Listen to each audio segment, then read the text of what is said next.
행복과 기쁨이 가득한 배짱이의 서재, 책 읽는 배짱이입니다. 오늘은 지난 시간에 이어 초은 김승우님의 징조, 이어서 읽도록 하겠습니다. 영혼은 무엇이고 어디에 있는가? 사람이 죽으면 우리는 그가 떠났다고 말한다. 이곳에 몸에 깃들어 있다가 어디론가 떠난 것이다. 흔히 영혼이라고 말하는데 그것이 몸속에 있다가 허공으로 날아가 버렸기 때문에 그렇게 말한다. 그렇다면 우리가 살아있을 때 그 영혼은 어디에 있을까? 뇌에 있었다. 중세의 철학자이자 수학자이며 과학자인 데카르트는 영혼이 뇌의 어느 곳엔가 자리 잡고 뇌를 지배한다고 말했다. 영혼이 정말 있는 것이라면 뇌에 있을 것이 틀림없다. 어떤 사람은 영혼이 배 속에 있다고도 하고 심장에 있다고도 한다. 내 생각에 영혼은 역시 뇌에 있는 것 같다. 온몸이 죽어 있어도 뇌만 살아있으면 얼마든지 생존을 이어갈 수가 있지 않은가? 가령 심장은 뇌에 소속되어 있는 중요한 부속품일 뿐이다. 심장은 자동적으로 박동하며 온몸에 피와 산소, 영양분을 보내준다. 그러나 이것은 내가 아니라 내 몸의 기능이다. 데카르트에 의하면 영혼은 뇌에 앉아서 몸의 모든 곳을 관장하는데 이는 마치 자동차 운전석에 앉은 운전자와 같다. 뇌라는 것도 결국 영혼의 소유인 것이다. 그렇다면 영혼이란 무엇인가? 영혼이 바로 나이다. 영혼, 즉 나가 없으면 신체가 작동하고 있어도 그것은 기계에 지나지 않는다. 뇌사 상태와 같다. 영혼이 뇌를 장악하지 못하고 몸을 운전하지 못하니 이는 영혼이 반쯤 떠나간 것이라고 보는 것이 옳다. 이제 논의할 문제는 영혼이 무엇인가다. 이는 매우 어려운 문제이지만 조금은 얘기할 수 있다. 우선 그것은 물질이 아니라는 것이다. 그럴 수밖에 없다. 영혼이 물질이라면 엑스레이로 촬영될 것이고 궁극적으로 뇌에서 발견될 것이다. 그러나 종래 영혼에 해당하는 뇌 속 물질은 발견되지 않았다. 다시 말하지만 영혼은 물질이 아니고 뇌에 깃들어 왕노릇을 하다가 뇌가 죽으면 떠나가는 것이다. 영혼은 공간을 차지하지 않는다. 공간에 있지 않다. 이 말은 공간 이전, 4차원 또는 공간 내면 등을 뜻하는 것으로 영혼은 초월적 존재다. 공간에 있지 않으니 초월적 존재라는 것뿐이다. 그렇게 되면 상대성 원리의 지배를 받지 않는다. 이는 속도가 무한대라는 뜻이다. 아인슈타인의 상대성 원리에 의하면 공간에 있는 모든 것은 빛의 속도, 즉 광속보다 빠를 수 없다. 그러나 영혼은 이 법칙을 따르지 않는다. 훨씬 자유롭게 무한대의 속도로 다닐 수 있다. 영혼은 공간의 내면에 존재하며 공간 밖에 있는 존재와 교류한다. 4장 징조를 해석해 운명을 바꾸는 법. 점은 자연의 법칙이지 기적이 아니다. 그렇다면 도대체 점이란 무엇인가? 점을 쳐서 모든 일의 미래를 알 수 있을까? 이 점은 운명을 이해하는 데 매우 중요하기 때문에 약간 자세하게 설명하고 넘어가겠다. 우주 대자연의 법칙이 있다. 이것은 땅의 법칙이라고 하는데 이는 자연의 오행의 최우선으로 적용되는 법칙이다. 사람이 수백 발의 총에 맞으면 죽는다. 그가 운이 나빠도 죽고 좋아도 죽는다. 운이나 점은 이런 데 적용하는 것이 아니다. 운은 하늘의 법칙이기 때문이다. 하늘의 법칙은 땅의 법칙 다음이다. 그래서 하늘이 운명을 일으킬 때는 자연의 법칙, 즉 땅의 법칙에 크게 위배되지 않을 때에 한해서 일으킨다. 축구는 축구 전문가에게 물어야지 점을 치는 것은 아니다. 몸이 아프면 그 미래는 의사에게 물어야 한다. 사랑이 성사될지는 상대방 이성의 선택일 뿐이다. 하늘은 이런 일에 일일이 관여해 운명을 지어내지는 않는다. 천지의 뜻을 잘 알아야 한다. 다시 말하지만 하늘은 땅의 법칙을 위반하지 않는다. 땅의 법칙은 현실적으로 자연계를 지배하는 절대적 법칙이다. 가령 하늘에서 거대한 혹성이 날아와 지구에 부딪히면 지구는 멸망할 것이다. 이미 혹성이 지구에 아주 근접해 있다면 운이란 없는 것이다. 그저 부딪히는 것이다. 기적이라는 것이 빈번하게 일어날 것이라고 기대해서는 안 된다. 그렇다면 점은 언제 필요한가? 이는 자연의 법칙 내에서 이럴 수도 있고 저럴 수도 있을 때 치는 것이다. 미래가 기묘해 보일 때가 있다. 그러나 이는 인간이 보기에 그럴 뿐이다. 실제는 자연의 법칙이 먼저 있고 그것만으로 확실치 않을 때 점으로 알아볼 수 있다. 미래는 예정된 사건들로 꽉 찬 스케줄표가 아니다. 어느 정도는 자유롭다는 뜻이다. 물론 운명이 없다는 뜻은 아니다.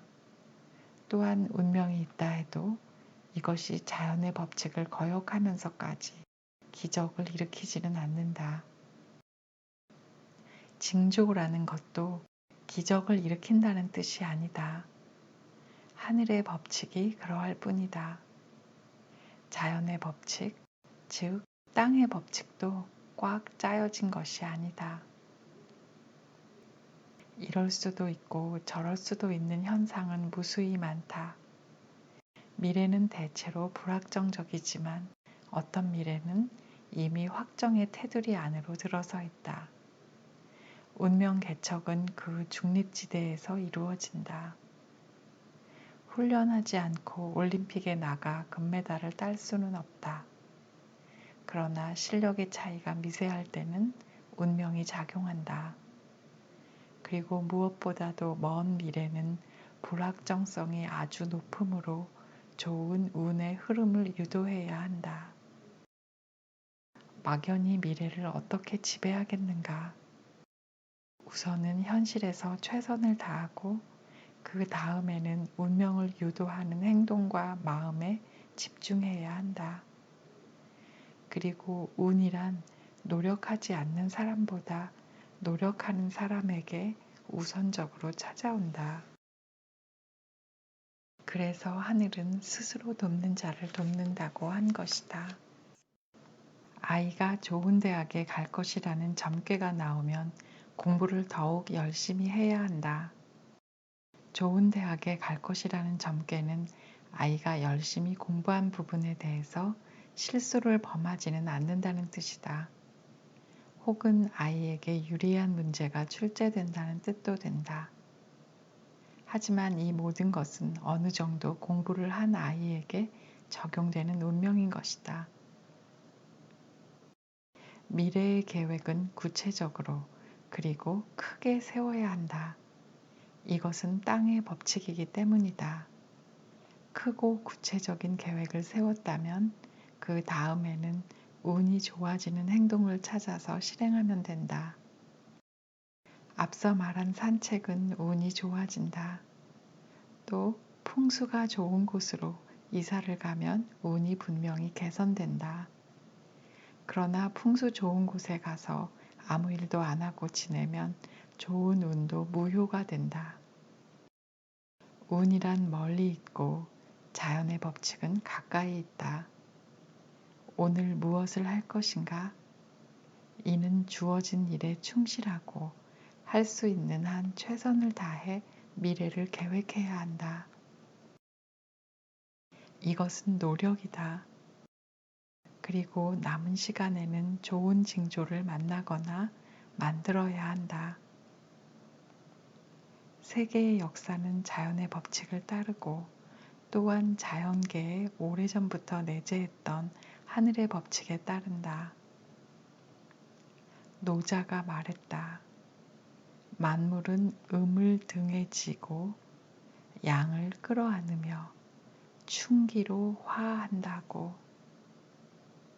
이는 운이 있고 법칙이 있으며 인간이 그것들을 잘 조절할 수 있다는 뜻이다. 지금 너무 바쁘다면 운명이 나빠지고 있다는 뜻. 알은 최근 들어 예정했던 일이 자꾸만 빗나가고 있었다. 특히 약속이 자꾸만 틀어졌다. 상대방이 일정을 변경한 것이 아니라 알 자신에게 자꾸 그런 일이 생겼다. 다행히 상대방과 약속을 정한 후에 바꾸거나 취소한 것은 아니었다. 단지 약속을 정하려고 할 때마다 잘 안 되었다. 다음 주쯤 누구를 만나야지 하고 마음속으로 다짐했다가도 그 주에 갑자기 다른 바쁜 일이 생기고 말았다. 그래서 예정해둔 것을 계속 취소할 수밖에 없었다. 문제는 이런 일이 한두 번이 아니라 몇 달간 계속되었다는 것이다. 무엇인가 마음을 먹으면 다른 사정이 생겨 그 일을 할 수가 없었다. 이러다 보니 알은 앞으로 무슨 일을 계획할 때 과연 그때 가서 그 일을 진행할 수 있을까 걱정이 되기도 했다. 걱정은 매번 적중했다. 무슨 일이든 계획만 하면 틀어지는 것이다. 그래서 알은 누구와도 약속을 함부로 할 수가 없었다. 자신 때문에 약속을 자주 취소하다 보면 신뢰관계가 다 깨어질 것은 당연한 일이다. 그래서 알은 누가 약속을 정하자고 하면 대답을 시원하게 못하고 글쎄 스케줄 좀 확인해보고 하게 되었다. 자꾸만 이런 식이 되다 보니 주변 사람들이 하나 둘 연락을 끊는 데까지 이르렀다. 참 난감한 일이다. 예전에 알은 약속을 잘 지키는 사람이었다. 알은 이유를 생각했다. 왜 일이 바빠진 것일까? 스스로 생각해봐도 어처구니가 없었다. 평소에는 너무 한가해서 걱정이었는데 이제는 가까운 앞날의 스케줄도 정할 수 없게 된 것이다. 이것이 무슨 일일까? 몇 달간 계속되었으니 이것은 미래를 예견하는 징조다. 괴상은 뇌 산소과인데 이것은 사업이 축소되거나 파괴되고 앞으로 나아갈 수가 없다는 뜻이다. 그리고 몸이 아프거나 사고로 다치는 것, 심지어 사망의 위험도 경고한다. 알은 현재 인생의 위기를 맞이하고 있는데 정작 당사자는 이를 모르고 태평하게 지내는 것이다. 이 정도의 징조는 어떻게 하든 고쳐야 한다. 먼저 문제가 무엇인지 파헤쳐보자. 알은 사람을 만날 시간적 여유가 없는 상태다. 바로 이것이 문제다. 알은 누구를 만날 수조차 없을 정도로 이미 너무 바쁘다. 사람이 너무 바쁘다는 것은 아주 위험하다는 뜻이다. 영혼이 꽉 조여져 자유가 없고 기계처럼 살아간다. 영혼이란 너무 자유로워서도 안 되지만 너무 부자유해서도 안 된다. 알의 경우는 영혼이 몸을 쫓아다니느라 넓은 것을 보지 못하고 있다. 혼이 빠진 것이나 마찬가지다. 있어도 움직일 수 없으니 이것은 없는 것과 다르지 않다는 의미다. 인생에서 쉴 틈도 없이 바쁘다는 것은 보람찬 것이 아니라 아주 위험한 것이다. 땀을 흘리며 사는 것이 제법 근면하고 훌륭한 것 같지만 삶의 목적은 근면해지는 것이 아니지 않은가. 알은 지금 당장 바꿔야 한다. 그는 주말마다 등산을 갔고 퇴근 후에는 헬스클럽에 가거나 파트타임으로 영어를 가르치며 돈을 벌었다. 하지만 이런 일들은 모두 시간 여유가 있을 때나 하는 일이다. 친구들과 차 한잔 할 시간도 없다는 것은 큰 문제다. 지금처럼 지낼 바에는 직장도 그만두는 편이 낫다. 시간이 너무 없다는 것은 재난에 대해 무방비란 뜻이다. 사람이 여유를 가지고 쉬고 있을 때 그저 놀고 있는 것이 아니다. 영혼에게 자유를 주어 사방, 우주 끝까지를 살피게 하고 운명을 감독하게 하는 것이다. 영혼은 원래 미래를 방비하는 힘이 있다. 우리 몸의 면역력과 같다.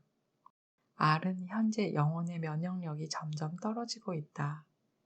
계속 이런 생활이 지속되면 영혼이 반란을 일으킬 수 있다. 우리의 몸과 마음이 아무것도 하지 않고 있는 시간에 영혼은 실로 많은 일을 한다. R과 비슷했던 한 사람은 사고를 당해 의식불명 상태가 되었다. 이 사람은 누차 경고를 받았음에도 징조를 무시했다.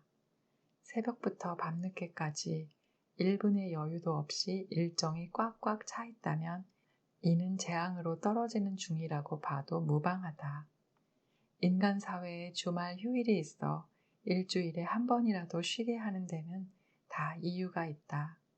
이럴 때까지 돈을 더 벌려고 나서면 재앙을 맞을 수도 있는 것이다. 요동치는 영혼을 쉬게 하라. 영혼이란 것은 뇌와 마찬가지로 생각도 하고 기억도 한다. 그리고 몸처럼 이동도 가능하다. 영혼의 이동에 대해서는 생명과학자 라이얼 왓슨이 연구한 바 있는데 이는 한마디로 표현할 수 있다. 영혼은 탁 트인 곳에서는 나아가고 막혀 있는 곳에서는 되돌아온다. 영혼도 운동을 하는 것이다. 그러나 실은 운동이 아니고 활동이다. 운명이란 바로 이 활동의 결과다. 물론 이것은 그때그때 만들어지는 약한 운명을 말한다. 그렇다 하더라도 약한 것은 큰 운명을 쫓아가는 열쇠가 되기도 한다. 우연이란 사실 우연히 발생하지 않는다. 운명의 흐름을 보면 운명이란 하나의 선으로 이루어진 것이 아니라 다발로 이어졌음을 알 수 있다. 그 단면은 모자이크처럼 다양하고 그 다발의 여러 가닥을 따라가 보면 어떤 것은 도중에 사라져버리고 어떤 것은 길게 이어져 간다. 그리고 또 어떤 것은 새로 운명의 다발 속으로 들어선다. 어떤 사람은 운명의 항로가 단순하다. 또 어떤 사람은 그 항로가 아주 복잡할 수도 있다. 그리고 그것이 어떤 것이든 대개 운명의 전조가 있다. 이것을 우리는 징조라 부른다. 그런데 징조가 발생했어도 사람의 의지에 따라 그 전개 양상이 달라질 수 있다. 어떤 운명은 우리가 미리 알아차리고 사전에 방비할 수도 있다는 뜻이다. 시간의 흐름, 운명의 전개는 고집스럽지가 않다. 얼마든지 의지가 개입할 여지가 있다. 물론 어떤 운명들은 우리가 하늘에 갚아야 하는 것으로 대단히 집요하다. 하지만 이마저도 우리는 조절할 수가 있다. 그것이 바로 영혼의 힘이다. 앞에서 말했듯이 영혼은 시공간을 초월한 존재이기 때문에 때로는 시간에 앞서 미래를 보고 그것이 싫으면 처음부터 거부한다. 그리하여 마침내 나쁜 운명을 피해가기도 하는 것이다. 시간의 흐름을 보면 그것이 자연스럽게 이루어지기도 하는데 그런 것은 운명이라고 말하지 않는다. 예를 들어 산에서 굴러떨어진 바위 덩어리는 그대로 흘러내려 가버린다. 이것은 자연과학의 대상으로 중력의 법칙이라고 부른다. 우리 사회에서 발생하는 많은 사건, 사고들이 이런 식으로 발생한다. 소위 인재라고 하는 것인데 이것 역시 그때그때 발생하는 자연현상일 뿐이다. 반면 운명은 자연현상에 비해 예측이 어렵고 직선적으로 발생하지 않는다. 어떤 운명들은 소설처럼 기묘하고 어떤 것은 일부러 꾸며진 것 같은 느낌을 준다. 우리가 조심해야 할 것은 바로 이런 일이다. 세상 일은 항상 새로움을 발생시키려는 압력을 받는다. 이를 우연이라고 하는데 우연이란 사실 우연히 발생하지 않는다. 발생하려고 애쓰고 애쓰다가 발생하는 것이다. 우리의 우주는 그렇게 생겼다. 이를 불확정성이라고 얘기하는데 크게 보면 우주도 계획 없이 우연히, 즉 불확정적으로 발생한 것이다. 이러한 힘을 주역에서는 양 또는 하늘의 힘이라고 한다. 이는 항상 새로움이 발생하는 원리다. 이 새로움 때문에 우리는 희망이 있다. 그러나 또한 이것 때문에 돌발적인 사건에 직면하기도 하는 것이다. 우리의 영혼은 이런 현상들을 미리 발견하는 힘이 있다. 그것은 영혼이 우주의 모든 것을 살펴보고 있기 때문이다. 다시 말하지만 영혼은 초월적 존재여서 한 곳에만 존재하지 않고 우주 전체에 퍼져 있는 듯 보인다. 내가 있는 곳, 즉 몸이 있는 곳에 영혼이 징조를 보낼 수 있는데 이것이 바로 예감이라고 하는 것이다. 예감은 기분에 속하기 때문에 기묘한 느낌과 확신이라고 볼 수 있다. 예감이 발달한 사람은 위험을 잘 피해갈 수 있다. 특히 위험한 일에 종사하는 사람들은 예감이 큰 힘을 발휘한다고 한다. 도박사도 예감 혹은 육감은 발달했는데 사실 이런 힘은 우리 보통 사람에게도 존재한다. 다만 우리가 그것에 주목하지 않기 때문에 활용을 못하는 것뿐이다. 우리는 항상 예감이 와 있는지를 살펴야 한다. 그리고 어떤 기묘한 느낌이나 기분이 도래하면 이를 미래의 신호로 해석해야 한다. 미래란 어떤 형태로든 우리 앞에 나타나는 법이다. 우리는 미래를 알 수 있고 바꿀 수 있다. 앞에서 나는 세상은 사람이 보면 있고 안 보면 없다는 이야기를 했다. 우리가 늘 접하고 사는 환경을 어떻게 받아들일 것이냐에 대한 이야기로 이 책을 마치려 한다. 마지막 당부로 봐주기 바란다. 우리는 환경을 접하며 살아가고 환경은 우리를 둘러싸고 있는 현실이다.